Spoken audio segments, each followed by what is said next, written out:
Cette conférence va maintenant être enregistrée. Mercredi 12 juin 2019, point bourse du jour. Après un début de séance pas mal sur les marchés en Europe, eh bien, la clôture n'a pas été terrible, emportée notamment par les marchés américains qui ont terminé en tout petit repli, enfin proche de l'équilibre. L'Asie a terminé en repli également ce matin. Le futur, lui, échéance juin sur le CAC, est actuellement à 5380 points en repli de 0,40%. L'hésitation reste très forte, hein, comme vous pouvez le constater. On a toujours cette alternance de mouvement haussier, mouvement baissier, ce qui fait que privilégier un directionnel dans la phase actuelle n'est pas évident. C'est pourquoi il est important de s'appuyer sur les options, hein, on le répète régulièrement, mais dans cette phase-là, soit il faut avoir un comportement extrêmement dynamique, privilégier les petits écarts donc de scalp 8 à 15 points. Si vous souhaitez insister davantage, mettez des options en face. La volatilité a bien rebaissé, ça coûte pas trop cher. On peut fermer des risques, insister sur des prises de position et surtout ne pas se faire embarquer puisque le marché, lui, ne sait pas trop où aller. Alors là, on se rapproche d'une zone importante, hein, entre 5425 et 5445. On pourrait avoir un potentiel de hausse épuisé à l'approche de cette zone-là. Donc, qui dit potentiel de hausse épuisé dit possibilité de monter des puts synthétiques, possibilité d'acheter du put aussi, tout simplement. En ce qui me concerne, je l'ai fait un petit peu hier en achetant du 5100 juillet.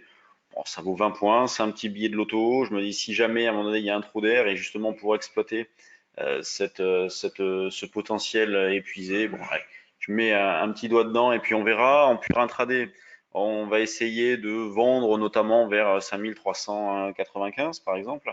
On peut tenter des petits achats aussi sur 55-60. Donc vous voyez, on va aborder la séance de cet esprit-là sans privilégier de directionnel clair. Et on va attendre que le marché nous donne des indications, au moins pour la journée. On ne se fait pas d'illusions sur la suite, hein, puisqu'il y a tout pour que l'hésitation dure. Ça fait un moment qu'on vous le dit. Et même quand on était à 5200, on vous disait que vu le comportement des actions, il y avait tout pour que cette hésitation dure. Et justement, quand on regarde le comportement des actions, on l'a regardé hier pendant le stage et on le reprendra demain pendant notre day trading live. On passera en revue les actions, notamment du CAC. Eh bien, certaines situations ont de quoi laisser un petit peu perplexe. On a des signaux d'achat fixés, donc on est en contre-signal, donc avec des potentiels épuisés aussi. Donc soit les signaux d'achat se déclenchent et on rentrerait peut-être dans une nouvelle phase avec la possibilité d'évoluer un petit cran dessus. Mais sinon, on pourrait facilement revenir en arrière. Les mouvements sont construits sur du sable, ça tient à pas grand-chose, au gré de rumeurs, de tweets et de contre-pieds techniques surtout. Donc là, on en a eu donc un beau, hein, ces derniers temps. Donc c'est pour ça que difficile de privilégier un directionnel clair. Sur le DAX, c'est exactement la même situation. Donc là, on essaye d'acheter sur des petits replis.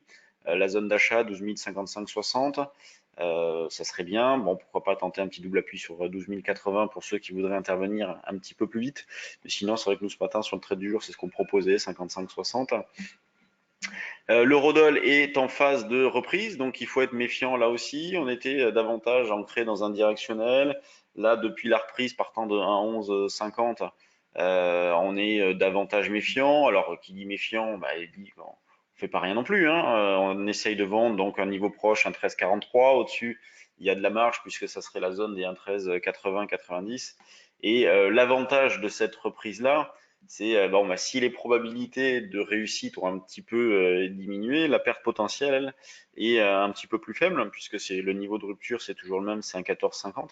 Ça fait des mois que l'on surveille ce niveau-là. Pour l'instant, on évolue dessous, donc c'est pour ça qu'on reste vendeur, avec donc une vente possible en double top avec vendredi, et sinon au-dessus, c'est un 13,80-90. Sur les actions du CAC, toujours le même constat, grande régularité. Vous voyez, la plus forte hausse, Arcelor, 0,9. La plus forte baisse, Valeo, moins 1.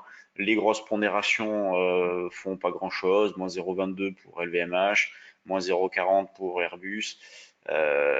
Sanofi moins 0,5, BNP moins 0,6, Total. Vous voyez, quand on les regarde graphiquement, alors par exemple Sanofi ou alors surtout BNP, c'est flagrant, hein, il se passe rien depuis pas mal de temps. Bon, Total avait fait une sorte de double appui décalé, bien reparti avec les cours du pétrole, et puis là, elle marque un petit peu le pas, mais c'est rien de bien méchant. Donc, énormément de régularité, beaucoup d'arbitrage, des volumes, 145 millions, il est 9h30, c'est vraiment misérable. Hier, on a fait combien? On a fait à peine 3 milliards. Donc, vous voyez, c'est pas beaucoup. Ce qui va bien dans le sens de ce qu'on répète aussi depuis pas mal de temps, c'est-à-dire que les gérants n'ayant pas de visibilité ne font pas grand-chose non plus, un petit peu d'arbitrage par-ci par-là, mais pas de décision directionnelle forte. Quand on lance les screeners, donc par exemple lançons le 1 quart, qu'est-ce que l'on a? Donc on a Genfit qui est pas mal, bon, enfin pas mal, elle se reprend par rapport suite à la forte baisse d'hier. Xilam, Lysogène, Genfit, pas grand-chose, hein, vraiment pas beaucoup de spéculation ce matin. Hier on est passé en revue donc les actions pendant le stage, j'en avais noté quelques-unes que je vais probablement proposer dans le trade du jour. Il y a quelques configurations intéressantes. Mais c'est vrai que ce matin, au niveau des screeners volume, au niveau de l'intérêt, c'est vraiment misérable. En même temps, c'est normal, il y a de quoi se poser des questions. Marché pas clair, pas vraiment d'indication directionnelle, donc c'est pas le moment de prendre des risques non plus. La spéculation n'hésite pas à se jeter sur quelque chose quand le marché y va, quand la valeur y va, quand il y a du volume, il y a de l'intérêt. Mais si c'est assez calme, eh bien hop, la spéculation reste sur la touche et garde ses cartouches. En tout cas, moi, c'est un petit peu comme ça que je me place en ce moment avec pas mal de liquidités, des toutes petites positions. J'essaye d'accumuler de petits écarts sur le futur. S'il y a des opportunités sur les actions, j'y vais. S'il n'y en a pas, ben, je reste sur la touche. C'est pas bien grave. Il y aura des moments un petit peu plus forts. Sur ce, bien, je vous laisse. Alors, je ne vous retrouverai pas demain puisqu'on organise donc notre day trading live mensuel. Donc, c'est une démonstration de trading. Si vous souhaitez y participer, c'est sur inscription. Vous avez plus de renseignements sur notre site. Et on se retrouve donc vendredi pour un nouveau point bourse. Salut tout le monde.